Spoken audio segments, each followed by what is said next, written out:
È strage sulle strade del Veneto, morto anche un neonato, 13 vittime in 5 giorni a Padova, mamma e carrozzina travolti sulle strisce da un'auto in sorpasso.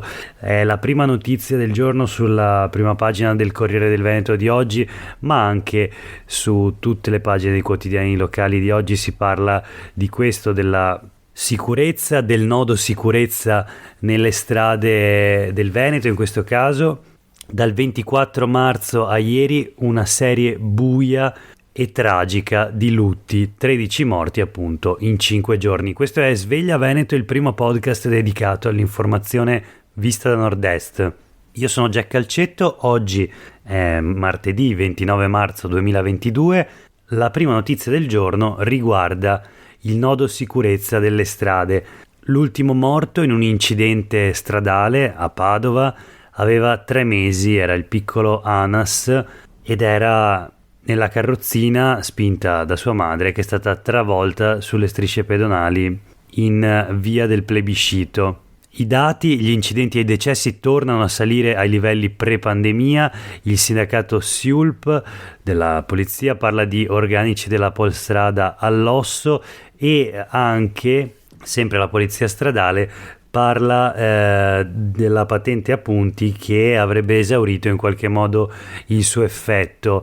Adesso ormai è un deterrente meno efficace. Il portavoce della polizia stradale sulle pagine del Corriere del Veneto parla anche di un deficit educativo che deve essere colmato. Giriamo pagina. La giustizia, il presidente del TAR del Veneto parla di un effetto pandemia anche sulla giustizia. Pesa l'alto numero dei ricorsi contro le restrizioni legate al Covid.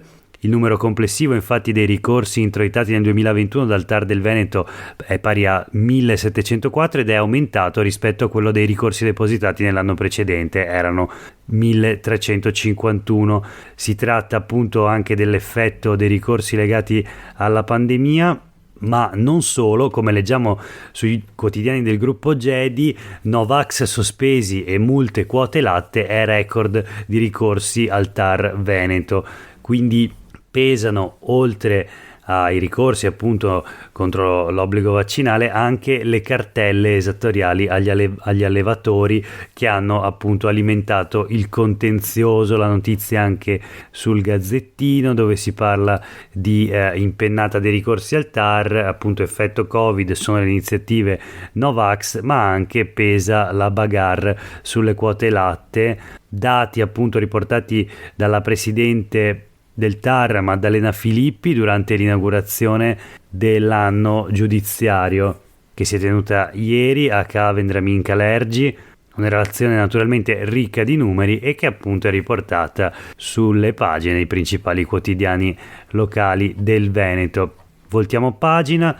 Il nuovo scenario relativo alle migrazioni: 6 stranieri su 10 in Veneto per ricongiungersi ai familiari.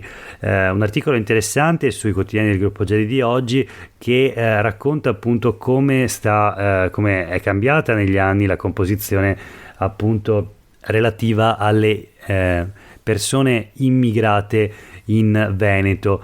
Attualmente in Veneto vivono 509.420 persone straniere, quindi poco più di un decimo della popolazione totale. Di queste sono occupate oltre il 63%, una cifra che non si allontana di molto dalla percentuale degli italiani appunto che hanno un lavoro, che è il 66%.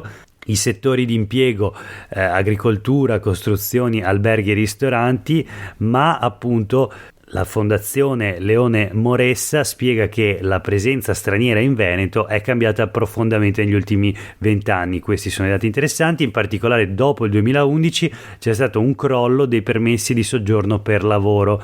Chi risiede nella nostra regione ha trovato lavoro 15-20 anni fa e invece chi arriva ora lo fa attraverso il ricongiungimento familiare o per ragioni umanitarie.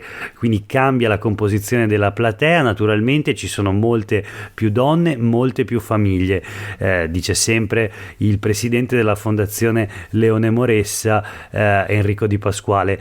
È cambiata appunto la composizione della platea. Nel 2020 i permessi di soggiorno rilasciati in in Veneto sono stati 10.000, di questi appena il 9% per motivi di lavoro. Scenario completamente cambiato, naturalmente, in particolare nel 2021, l'anno del Covid, nel corso del quale il saldo migratorio è stato di positivo di 5.945 cittadini stranieri contro però i 6.934, appunto, quindi 1.000 in più nell'anno precedente. Ci sono poi dati relativi alle scuole, dove, e questo è interessante, solo il 14% degli studenti non ha la cittadinanza italiana, per quanto il 70% dei ragazzi che vengono definiti stranieri erroneamente, quindi, è nato nel nostro paese. Si tratta appunto delle seconde generazioni. Silvana Fanelli della segreteria confederale CGIL Veneto spiega che l'iniziativa collegata a questo studio della Fondazione Leone Moressa ha come obiettivo quello di affrontare in modo diverso il tema dell'immigrazione nella nostra regione. Va infatti cambiato l'approccio in modo da favorire l'integrazione. Si deve passare dall'emergenza a una soluzione strutturale, da politiche di tipo sicuritario a politiche sociali. Naturalmente, se appunto non è vero o non è più vero che i motivi per cui le migrazioni, le persone che arrivano in Veneto lo fanno alla ricerca di un lavoro, ma invece per motivi di ricongiungimento familiare oppure per cause umanitarie, naturalmente non può che cambiare l'approccio al fenomeno migratorio, o dovrebbe appunto cambiare. Questo è il senso dell'intervento della CGIL del Veneto. Ma noi proseguiamo con un'altra notizia. Parliamo ancora di incendi, perché nell'altopiano di Asiago c'è stato un ulteriore incendio, appunto bosco in fiamme, è ancora allarmi incendi, la notizia sul Mattino di Padova. Il rogo ha distrutto alcune decine di ettari di abeti e faggi, elicotteri in azione, chiusa una strada provinciale, è stato individuato l'innesco.